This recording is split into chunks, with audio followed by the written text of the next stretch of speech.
And it is time now for our Monday morning edition of our international and U.S. news. And it is, of course, a 6th of February already. I cannot believe how fast this year is going. So President Trump suffered another new setback in his travel ban as a court refused to put a stay on the stay. Basically, a judge had stepped in saying, yeah, you shouldn't be enforcing this. And then they appealed to it, saying, yes, you should. The president is perfectly within his purview to decide who can and who cannot come or go out of our country. And right now the court has refused to reinstate the ban. So they're waiting until today. There's a deadline of Monday here for them to be able to present their arguments, and we'll see where it goes from there. Meanwhile, Kellyanne Conway, the president's former campaign manager, and she's now up in his staff, she mocked the Democrats who, quote, cry and weep at the airports but don't have time to vote on Donald Trump's cabinet picks.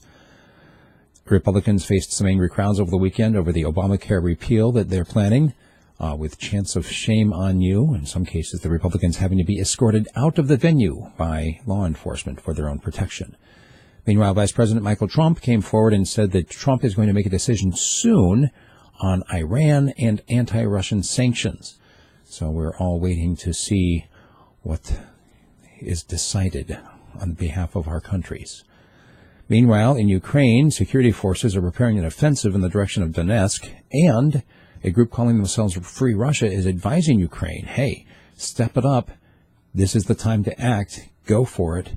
Basically saying that with the sanctions being lifted off of Russia by the United States, everybody kind of turning a blind eye to what's going on in Ukraine.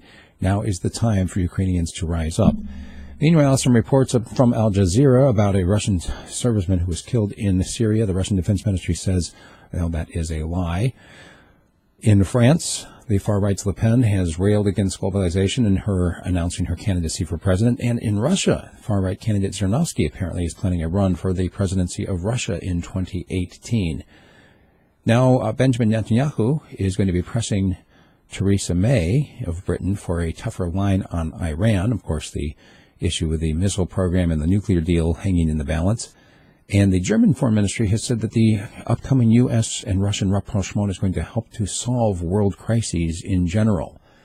Also in Romania, remember we reported on Friday about the unrest there, the biggest demonstrations since 1989 when they overthrew Nicolae Ceausescu. Well, apparently now the government has repealed the corruption decree.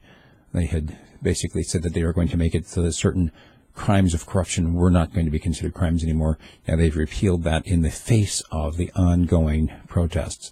And lastly, a story that appeared, actually, I saw it in the Daily Mail in the UK, about an armed Wal-Mart customer who shot a 19-year-old thief in the parking lot because he was running out with diapers that he had apparently stolen from the Wal-Mart. And no word yet as to whether the shooter is going to be facing any charges.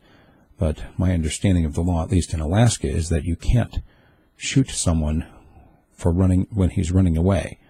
That you can only intervene with deadly force when someone is actually in the process of committing a robbery. If they've already got the stuff and they're running away, in Alaska law, you're not supposed to shoot them. We'll see where it goes from that. So it didn't happen in Alaska, though, so I'm not sure what the law is elsewhere. That's what we've got for our national news. Make sure you check out my Alaska news and my commentary, which today I take on a kind of a sticky subject when it comes to the American church.